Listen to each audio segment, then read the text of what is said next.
Kali ini kita akan menyelami sebuah cerita yang berangkat dari kehidupan yang tampak biasa saja. Tentang pasar yang selalu ramai sejak subuh. Tentang para pedagang yang menggantungkan harapan pada timbangan dan senyum pelanggan serta tentang perjuangan bertahan di tengah tekanan ekonomi yang tak selalu terlihat dari luar. Di balik keramaian itu ada cerita-cerita kecil yang jarang diperhatikan, utang yang menumpuk, persaingan usaha yang makin ketat, dan rasa takut kehilangan mata pencaharian. Semua tampak wajar. Tidak ada yang banner-banner mencolok. Seorang pedagang muda yang dikenal ramah, seorang pemasok yang datang dan pergi membawa barang, serta percakapan sederhana di sela aktivitas pasar. Namun dari hal-hal yang terlihat biasa itulah, perlahan tersusun rangkaian peristiwa yang tak pernah dibayangkan.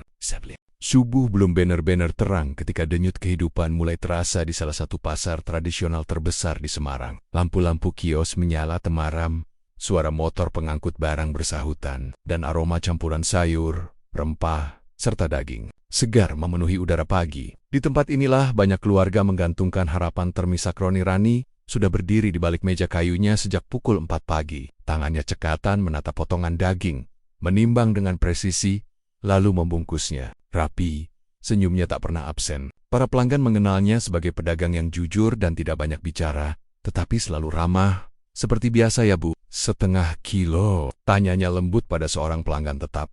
Perempuan itu mengangguk sambil bercerita singkat tentang anaknya yang akan masuk sekolah. Rani mendengarkan sambil tetap bekerja. Baginya, pasar bukan sekadar tempat berdagang, tapi ruang sosial tempat orang berbagi kabar dan keluh kesah. Namun di balik sikap tenangnya, Rani menyimpan banyak perhitungan. Cicilan rumah yang baru 2 tahun ditempati masih panjang. Biaya sekolah anak sulungnya mulai meningkat. Belum lagi kebutuhan sehari-hari yang terasa makin mahal. Ia tidak pernah mengeluh. Tetapi setiap malam ia dan suaminya selalu duduk bersama, menghitung pemasukan dan pengeluaran dengan hati-hati. Persaingan di pasar juga semakin ketat. Beberapa pedagang baru berani memasang harga lebih rendah. Ada yang menawarkan promo, ada yang mengklaim kualitas lebih baik. Rani tahu, jika ia tidak cermat, pelanggan bisa saja beralih. Di tengah tekanan itu, hadir sosok Arman. Arman bukan pedagang pasar, ia lebih sering terlihat datang pagi-pagi dengan mobil bak terbuka, menurunkan barang pesanan beberapa kios. Tubuhnya tinggi, pembawaannya tenang, dan tutur katanya halus. Ia menawarkan harga yang sedikit lebih rendah dibanding pemasok sebelumnya. Kalau Mbak Rani ambil rutin, saya bisa bantu jaga harga tetap stabil, katanya suatu pagi. Bagi Rani, tawaran itu seperti angin segar. Selama ini fluktuasi harga sering membuatnya sulit bersaing. Setelah berdiskusi dengan suaminya, ia memutuskan mencoba bekerja sama dengan Arman. Perlahan, perubahan terasa. Dengan harga yang lebih terjangkau, Rani bisa mempertahankan pelanggan lama sekaligus menarik yang baru. Dagangannya lebih cepat habis. Beberapa pedagang bahkan mulai bertanya dari mana ia mendapatkan pasokan dengan harga seperti itu. Rezeki memang gak kemana, canda salah satu tetangganya di kios sebelah. Rani hanya tersenyum. Ia tidak merasa melakukan sesuatu yang luar biasa. Baginya, ini hanya soal mencari pemasok yang tepat dan bekerja lebih keras dari biasanya. Arman pun tampak profesional. Ia datang sesuai jadwal, mencatat jumlah pesanan dengan rapi dan jarang terlibat obrolan panjang. Hubungan mereka murni bisnis. Tidak lebih, tidak kurang. Hari-hari berlalu dengan ritme yang sama. Subuh yang sibuk, siang yang mulai lengang, dan sore yang dipenuhi perhitungan hasil dagang. Tidak ada yang terlihat janggal, tidak ada yang terasa mencurigakan. Pasar tetap ramai, Rani tetap tersenyum. Arman tetap datang membawa pasokan. Semuanya berjalan seperti biasa, dan justru karena terlihat begitu biasa, tak seorang pun menyadari bahwa rutinitas itu perlahan sedang menuju sesuatu yang tak pernah dibayangkan sebelumnya. Pagi itu suasana pasar sedikit lebih riuh dari biasanya. Harga beberapa kebutuhan pokok naik sejak awal minggu. Para pedagang terlihat sibuk berdiskusi. Sebagian mengeluh karena pelanggan mulai menawar lebih keras. Rani merasakan dampaknya. Meski kiosnya tetap ramai, beberapa pembeli mulai membandingkan harga dengan kios lain. Saat ia sedang menata dagangan, Arman datang lebih awal dari biasanya. Wajahnya terlihat serius, namun tetap tenang seperti biasa.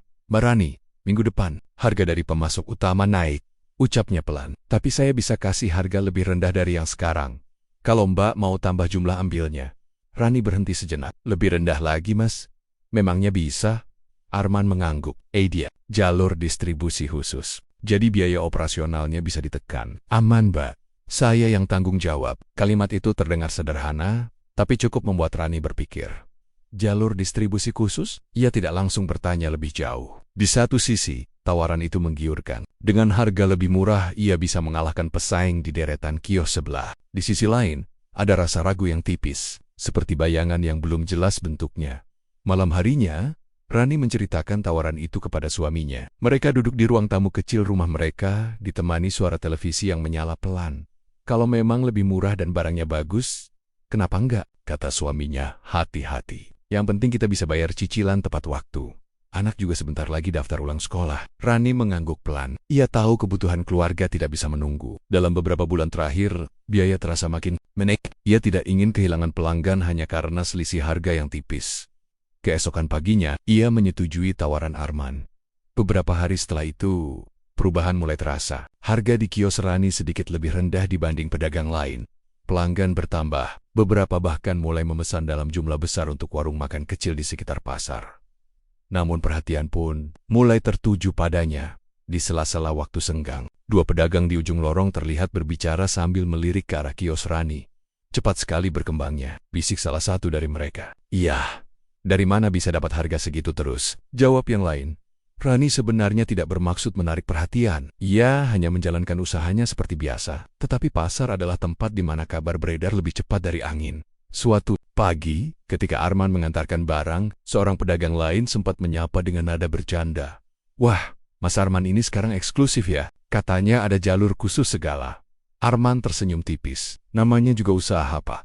Harus pintar cari jalan. Jawaban itu terdengar ringan. Namun Rani menangkap sesuatu yang tak biasa dalam intonasinya. Tidak ada penjelasan panjang. Tidak. Ada rincian. Beberapa hari kemudian, saat membantu menurunkan barang, Rani memberanikan diri bertanya. Mas, jalur khusus itu maksudnya bagaimana sebenarnya? Arman berhenti sejenak, lalu menjawab singkat. Distributor beda, Mbak. Barang tetap. Bagus. Yang penting Mbak untung, saya juga jalan. Jawaban itu tidak sepenuhnya menjawab rasa ingin tahunya. Tapi juga tidak memberi alasan kuat untuk menolak. Barang yang datang selalu dalam kondisi baik, tidak ada komplain dari pelanggan. Namun, semakin besar keuntungan yang ia rasakan, semakin sering pula ia memikirkan asal-usul barang itu. Bukan karena ada bukti yang mencurigakan, melainkan karena semuanya terasa terlalu lancar. Di sisi lain, tekanan pasar terus berjalan. Pedagang lain mulai menurunkan harga secara agresif. Ada yang secara terang-terangan mengatakan, bahwa harga murah belum tentu berarti aman. Rani mencoba mengabaikan bisik-bisik itu. Baginya, selama transaksi berjalan wajar dan tidak ada masalah, ia tidak punya alasan untuk mencurigai apapun.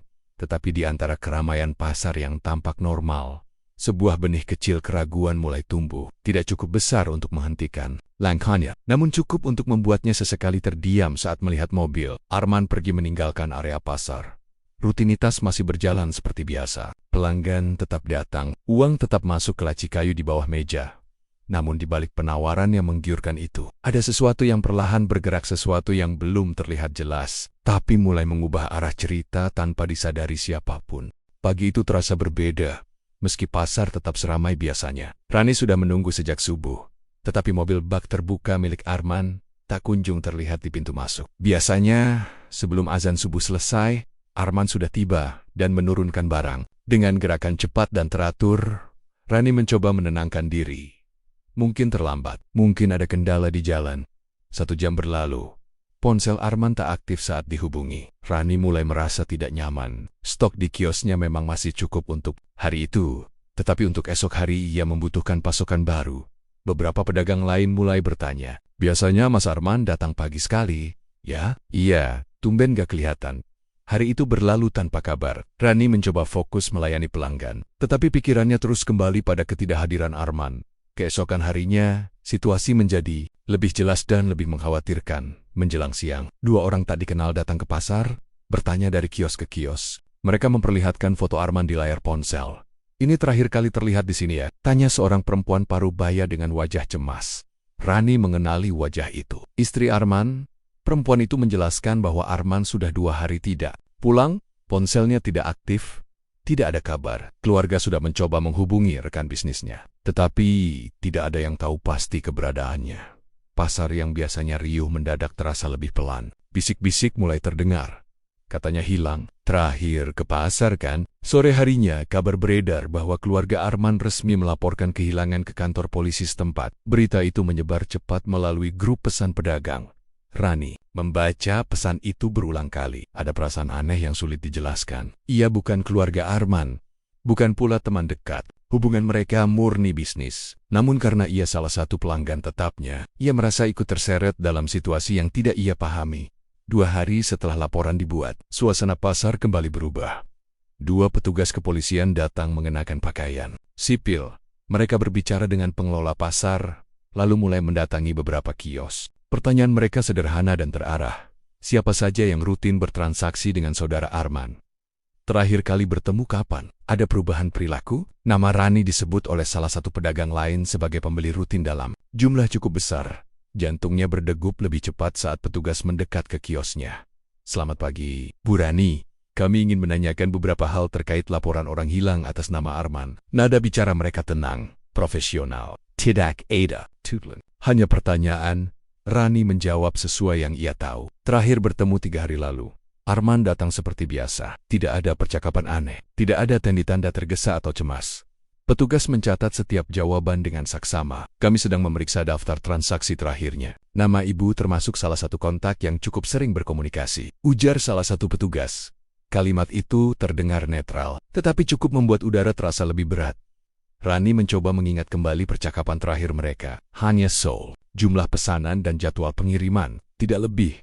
Namun setelah polisi pergi, suasana di sekitar kiosnya terasa berbeda. Tatapan beberapa pedagang seolah menyimpan pertanyaan. Tidak ada yang berbicara langsung, tetapi jarak mulai terasa. Sore itu, Rani pulang lebih cepat dari biasanya. Di rumah, ia menceritakan semuanya kepada suaminya. Ini cuma pemeriksaan biasa, kata suaminya mencoba menenangkan. Namanya juga orang hilang. Polisi pasti tanya semua yang berhubungan. Rani mengangguk, meski perasaannya belum sepenuhnya tenang. Di luar sana, polisi mulai menyusun potongan informasi. Mereka memeriksa riwayat panggilan Arman, daftar transaksi, serta lokasi terakhir sinyal ponselnya. Pasar menjadi salah satu titik penting dalam penyelidikan. Namun belum ada kesimpulan. Arman masih berstatus orang hilang. Tidak ada bukti kejahatan. Tidak ada saksi yang melihat kejadian mencurigakan.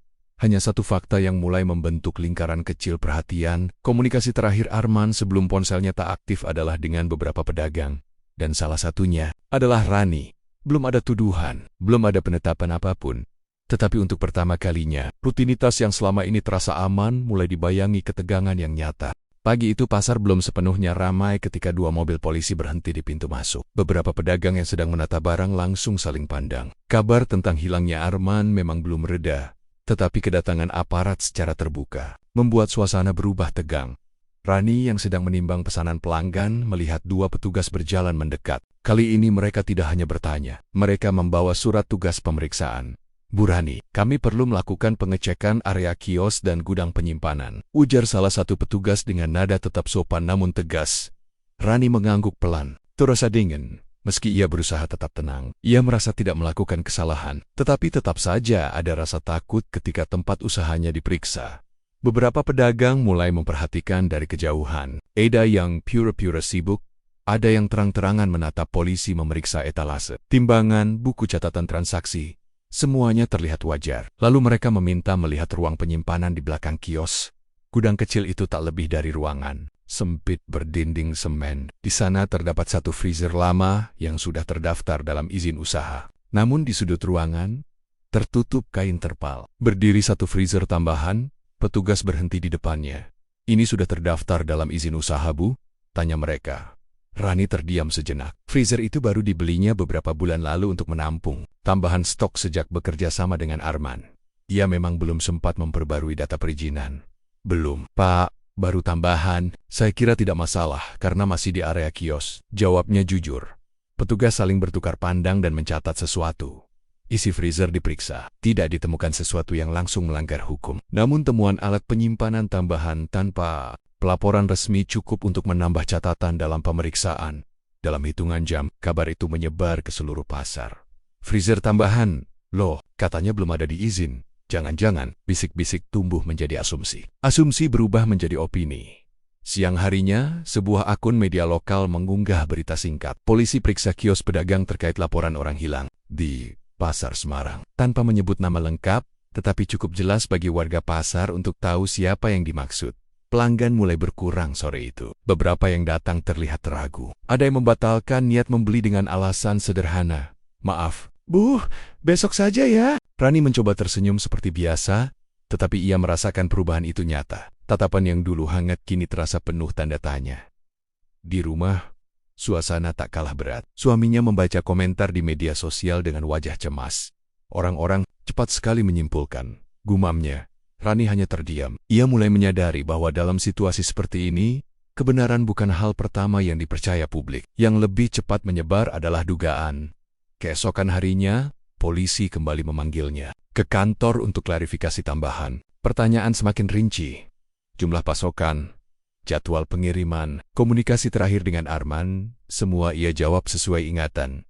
Namun di luar ruangan pemeriksaan, cerita berkembang dengan versinya sendiri. Beberapa pedagang mulai menjaga jarak. Dia yang terang-terangan menyindir tentang harga murah yang mencurigakan. Bahkan ada pelanggan lama yang memilih pindah ke kios lain tanpa penjelasan.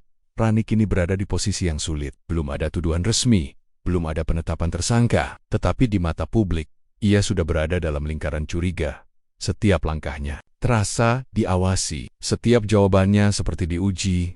Pasar yang dulu menjadi tempatnya mencari nafkah dan berbagi cerita, kini berubah menjadi ruang penuh bisik-bisik. Rutinitas yang sebelumnya terasa aman perlahan runtuh di bawah tekanan opini.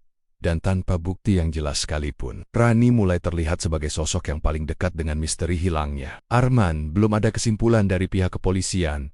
Namun, di mata banyak orang, vonis sosial sudah lebih dulu dijatuhkan. Tekanan terhadap Rani belum sepenuhnya reda ketika penyelidikan memasuki tahap yang lebih mendalam. Polisi mulai memusatkan perhatian pada jejak digital Arman.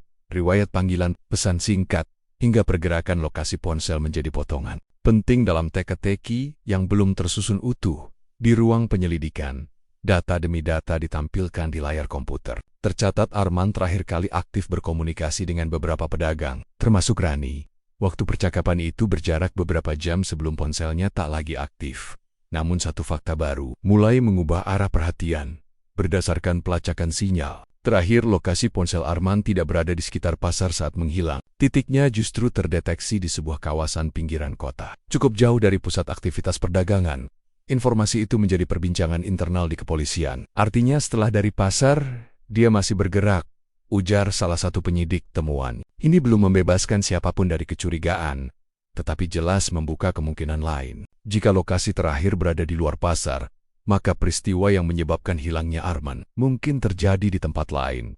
Polisi kemudian memperluas penyelidikan ke jaringan bisnis Arman. Dari hasil pemeriksaan rekening dan riwayat transaksi, terlihat adanya aliran dana yang tidak biasa. Beberapa transfer masuk dalam jumlah besar, lalu segera ditarik tunai dalam waktu singkat. Selain itu, muncul laporan lama yang sempat diarsipkan. Dugaan konflik bisnis antara Arman dan beberapa rekan distribusinya. Ada pula pengaduan tidak resmi dari pedagang kecil yang mengaku pernah ditekan untuk membeli barang dengan harga tertentu. Seorang pedagang bahkan mengungkapkan bahwa Arman pernah mengancam akan menghentikan pasokan jika tidak mengikuti kesepakatan harga yang ia tentukan.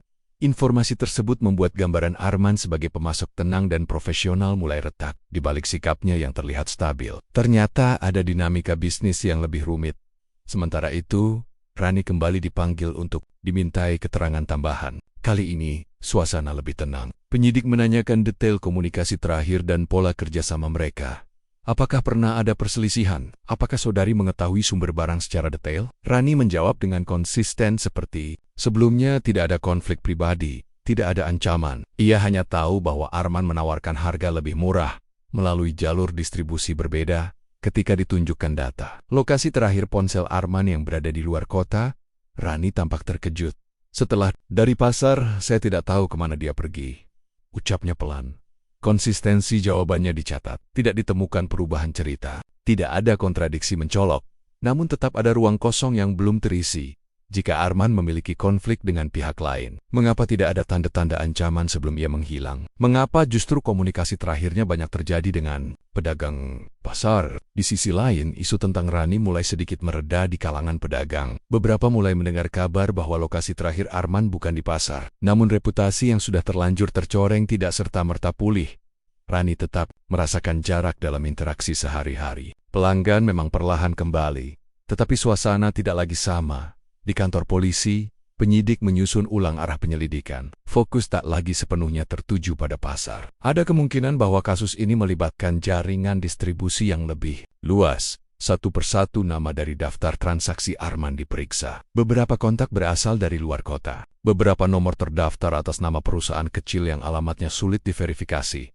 Kecurigaan kini bergeser. Apakah Arman terlibat dalam praktik distribusi yang tidak sepenuhnya legal? Dan jika iya, apakah hilangnya berkaitan dengan konflik dalam jaringan tersebut? Rani belum sepenuhnya bebas dari beang-beang tuduhan. Namun untuk pertama kalinya, arah cerita tidak lagi menunjuk lurus padanya.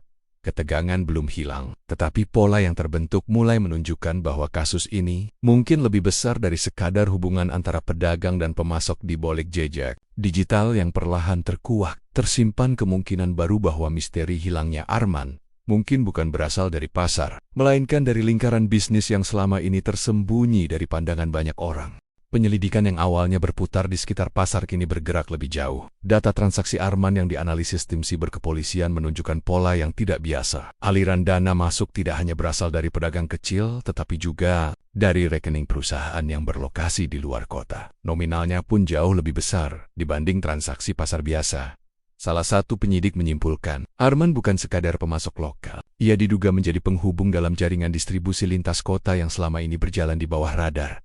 Temuan itu membuat skala kasus berubah drastis. Polisi kemudian membentuk tim khusus untuk menelusuri jaringan tersebut. Mereka mengunjungi beberapa kota yang tercatat dalam riwayat perjalanan dan transaksi Arman. Gudang-gudang penyimpanan diperiksa. Dokumen pengiriman diperbandingkan dengan data resmi distribusi bahan pangan. Dari sana muncul indikasi kuat adanya jalur distribusi ilegal yang memanfaatkan pedagang kecil sebagai titik peredaran. Sistemnya rapi, barang disalurkan melalui pihak ketiga. Pembayaran dilakukan lewat beberapa rekening perantara, dan pengiriman seringkali menggunakan kendaraan sewaan agar tidak mudah dilacak. Nama Rani kembali muncul dalam daftar. Tetapi kali ini dalam konteks berbeda. Ia tercatat sebagai salah satu dari belasan pedagang yang menerima pasokan rutin dari Arman. Jumlahnya memang cukup besar, namun masih sebanding dengan kebutuhan kiosnya. Beberapa pedagang lain yang pernah bekerja sama dengan Arman pun mulai dipanggil untuk diperiksa. Ada yang mengaku hanya sekali membeli, ada yang mengaku tidak tahu detail asal barang. Sebagian besar memiliki alasan yang sama. Harga lebih murah dan pasokan stabil. Di pasar, suasana kembali tegang. Kali ini bukan hanya Rani yang menjadi sorotan. Beberapa kios lain juga didatangi petugas untuk klarifikasi. Berarti bukan cuma Rani, bisik seorang pedagang. Jangan-jangan ini jaringan besar, spekulasi berkembang. Namun polisi tetap berhati-hati. Mereka belum mengumumkan secara resmi temuan jaringan tersebut, karena masih mengumpulkan bukti kuat dalam penyelidikan lanjutan. Dua nama mulai sering muncul dalam komunikasi Arman. Keduanya adalah pengusaha distribusi bahan pangan, berskala besar yang memiliki gudang resmi dan izin usaha lengkap. Selama ini reputasi mereka bersih dan jarang tersentuh isu negatif. Yang membuat penyidik curiga adalah intensitas komunikasi dan transaksi antara Arman dan dua perusahaan itu tidak tercatat dalam laporan distribusi resmi. Ada selisih jumlah barang yang tidak sesuai dengan dokumen pengiriman legal. Artinya ada jalur di luar laporan resmi, ujar salah satu anggota tim. Temuan itu menjadi titik penting. Jika benar ada keterlibatan pihak besar, maka Arman mungkin hanya bagian kecil dari struktur yang lebih luas. Sementara itu, Rani kembali dipanggil untuk dimintai keterangan tambahan. Kali ini suasananya berbeda. Pertanyaan tidak lagi hanya tentang hubungan pribadinya dengan Arman, tetapi juga tentang pola distribusi. Apakah saudari pernah menerima barang langsung dari pihak lain selain Arman? Apakah pernah diminta menyimpan barang titipan sementara? Rani mengingat satu kejadian beberapa minggu lalu ketika Arman menitipkan tambahan stok untuk disimpan. Sementara di freezer barunya, saat itu ia tidak merasa aneh. Karena hubungan mereka sudah berjalan cukup lama, jawaban itu dicatat dengan serius. Bagi polisi, informasi tersebut memperkuat dugaan bahwa beberapa pedagang mungkin digunakan sebagai titik penyimpanan sementara sebelum barang didistribusikan lebih lanjut. Namun hingga tahap ini, belum ada bukti langsung yang menunjukkan keterlibatan Rani dalam tindakan pidana berat. Ia lebih terlihat sebagai pihak yang memanfaatkan harga murah tanpa mengetahui sepenuhnya struktur di baliknya. Di luar ruang penyelidikan, tekanan publik mulai berubah arah. Media lokal mulai menyinggung kemungkinan adanya jaringan distribusi ilegal lintas kota. Nama Rani tidak lagi berdiri sendiri dalam pemberitaan. Kasus yang semula dipandang sebagai konflik personal antara pedagang dan pemasok kini berkembang menjadi dugaan praktik terorganisir. Skalanya membesar. Dan di tengah pengembangan kasus itu, muncul pertanyaan yang lebih dalam, apakah hilangnya Arman berkaitan dengan konflik internal dalam jaringan tersebut? Jika benar, maka misteri ini bukan sekadar soal satu orang yang menghilang, melainkan tentang sistem yang selama ini berjalan, dayam-dayam di balik hiruk-pikuk perdagangan kota. Cerita yang awalnya sederhana kini berubah menjadi jauh lebih kompleks. Bukan lagi tentang satu kios di sudut pasar, tetapi tentang struktur distribusi yang mungkin selama ini tak terlihat hingga satu peristiwa memaksanya terbuka. Penyelidikan memasuki fase yang menentukan ketika tim forensik menemukan titik terang dari data digital Arman, dari pemulihan cadangan pesan dan riwayat komunikasi yang sempat terhapus. Terungkap percakapan bernada tegang antara Arman dan dua rekan bisnisnya beberapa hari sebelum ia dinyatakan hilang. Isi percakapan itu tidak panjang, tetapi cukup jelas menunjukkan adanya perselisihan. Ada perdebatan soal pembagian keuntungan dan ancaman untuk membuka semuanya. Jika kesepakatan tidak ditepati, temuan itu menjadi kunci. Selain itu, dari hasil pelacakan kendaraan sewaan yang digunakan Arman pada hari terakhirnya, diketahui ia sempat bertemu dengan dua orang di sebuah gudang di pinggiran kota lokasi yang sama dengan titik terakhir sinyal ponselnya. Bukti forensik dari lokasi tersebut mengarah pada dugaan bahwa Arman menjadi korban konflik internal dalam jaringan distribusi yang ia kelola bersama pihak lain. Tidak ada indikasi keterlibatan pedagang pasar dalam peristiwa di lokasi itu. Pola ini mengubah arah penyelidikan secara signifikan. Sementara itu, Rani kembali dipanggil untuk memberikan keterangan. Tambah, kali ini, suasananya berbeda. Tidak lagi terasa seperti interogasi penuh kecurigaan, melainkan klarifikasi untuk melengkapi gambaran besar. Dalam percakapan yang lebih terbuka, Rani akhirnya mengungkap sesuatu yang selama ini ia simpan sendiri. Beberapa minggu sebelum Arman menghilang, ia sempat merasa ada yang janggal. Volume barang yang dititipkan untuk disimpan di freezer tambahan lebih banyak dari biasanya. Arman mengatakan itu hanya stok sementara sebelum dikirim ke tempat lain. Rani sempat mempertanyakan asal barang tersebut, tetapi Arman hanya menjawab singkat bahwa semuanya aman. Perasaan tidak tenang itu membuat Rani berdiskusi dengan suaminya. Ia bahkan pernah berniat melapor secara informal ke pengelola pasar jika menemukan kejanggalan lain. Namun sebelum sempat melakukan apapun, Arman menghilang. Saya tidak tahu detail asal barangnya. Pak, saya hanya menyimpan sementara karena percaya sama dia, ucap Rani pelan. Penyidik mencatat pernyataan itu. Dari hasil pengembangan kasus, diketahui bahwa modus jaringan tersebut memang memanfaatkan pedagang kecil sebagai titik penyimpanan sementara agar distribusi tidak mudah dilacak. Artinya, Rani bukan satu-satunya. Beberapa pedagang lain juga ditemukan pernah menerima titipan serupa tanpa mengetahui keseluruhan alurnya. Puncaknya terjadi ketika polisi menetapkan dua pengusaha besar yang namanya sempat muncul dalam transaksi Arman sebagai tersangka utama. Bukti digital menunjukkan mereka terlibat langsung dalam konflik pembagian keuntungan yang berujung pada kematian Arman. Penangkapan dilakukan hampir bersamaan di dua lokasi berbeda. Berita itu segera menyebar luas.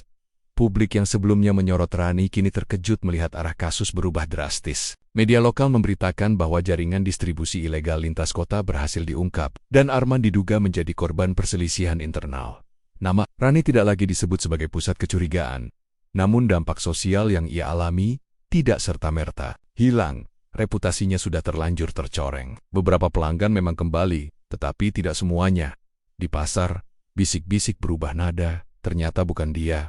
Hampir saja salah tuduh. Bagi Rani, kabar itu membawa kelegaan sekaligus. Ia sadar betapa tipis jarak antara menjadi saksi dan menjadi kambing hitam. Seandainya bukti digital tidak ditemukan, seandainya lokasi terakhir Arman tetap diasumsikan di pasar, seandainya opini publik lebih cepat dari fakta hukum, ia mungkin sudah kehilangan segalanya.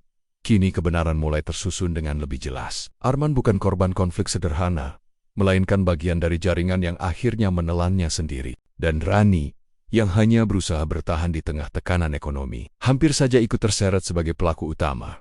Cerita yang semula mengarah padanya kini berbalik arah sepenuhnya. Namun satu pelajaran pahit tersisa bahwa dalam pusaran kepentingan besar, orang kecil sering menjadi yang paling mudah disalahkan. Beberapa bulan setelah penangkapan dua pengusaha besar itu, proses hukum memasuki tahap persidangan. Ruang sidang dipenuhi awak media dan masyarakat yang sejak awal mengikuti kasus ini. Nama Arman kembali disebut. Kali ini bukan sebagai pemasok, Pasabia, melainkan sebagai bagian dari jaringan distribusi ilegal yang beroperasi lintas kota. Dalam persidangan terungkap bagaimana konflik, perebutan keuntungan menjadi pemicu utama. Dari bukti percakapan digital, laporan transaksi tersembunyi, hingga keterangan saksi, tergambar jelas adanya ketegangan internal di antara para pelaku. Arman disebut sempat mengancam akan membongkar praktik distribusi yang tidak sah karena merasa pembagian hasil tidak adil. Ambisi dan rasa saling tidak percaya berkembang menjadi konflik serius. Hingga akhirnya, keputusan fatal diambil dalam situasi penuh tekanan.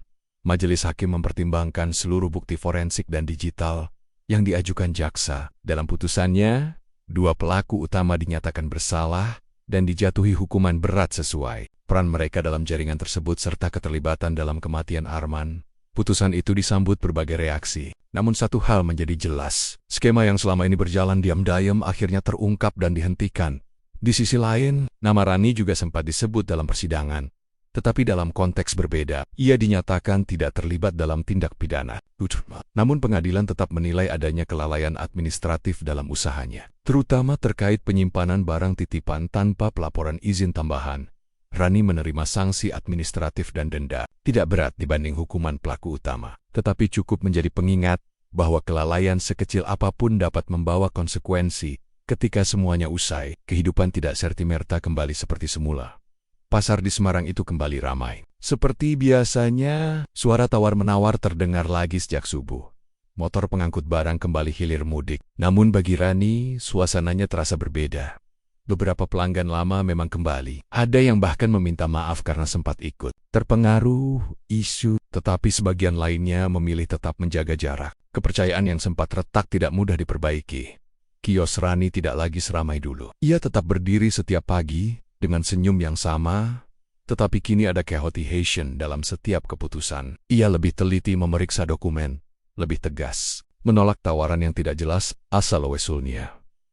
Di rumah, ia dan suaminya sering membicarakan pelajaran dari semua ini. Tekanan ekonomi memang nyata. Cicilan tetap berjalan, kebutuhan keluarga tidak berkurang. Namun mereka kini memahami bahwa keputusan yang terlihat menguntungkan dalam jangka pendek bisa membawa risiko besar di masa depan. Kasus ini meninggalkan jejak bagi banyak orang. Bagi keluarga Arman, kehilangan tetap menjadi luka yang tidak bisa diganti oleh putusan apapun. Bagi pedagang pasar, peristiwa ini menjadi peringatan bahwa sistem distribusi yang tidak transparan bisa menyeret siapa saja dalam pusaran masalah hukum dan bagi Roni. Pengalaman ini menjadi titik balik. Ia hampir menjadi kambing hitam dalam jaringan yang bahkan tidak sepenuhnya ia pahami. Ia belajar bahwa kepercayaan dalam bisnis harus disertai kewaspadaan. Bukan sekadar harapan bahwa semuanya baik-baik saja. Pasar kembali hidup, tetapi tidak lagi sama. Di antara hiruk-pikuk aktivitas yang tampak biasa, tersimpan pelajaran besar. Tekanan ekonomi dan ambisi tanpa batas dapat menyeret banyak orang pada konsekuensi hukum dan sosial yang panjang. Tidak semua yang terlihat menguntungkan adalah jalan yang aman, dan dalam dunia yang saling terhubung, satu keputusan kecil bisa berdampak jauh melampaui yang dibayangkan. Cerita ini pun berakhir bukan dengan kemenangan, melainkan dengan kesadaran bahwa hukum akan menemukan jalannya, dan setiap pilihan selalu membawa tanggung jawab.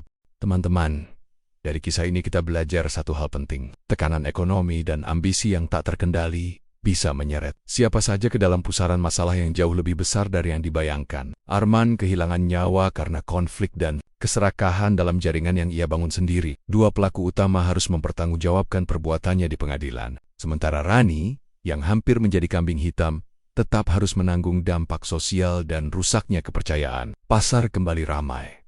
Aktivitas berjalan seperti biasa, tapi luka dan pelajaran dari peristiwa ini tidak akan mudah dilupakan. Kisah ini menjadi pengingat untuk kita semua bahwa dalam mencari keuntungan, jangan sampai kita mengorbankan integritas, karena sekali salah langkah, konsekuensinya bisa panjang, bahkan menghancurkan hidup banyak orang. Terima kasih sudah mengikuti cerita ini sampai akhir. Sampai jumpa di kisah berikutnya.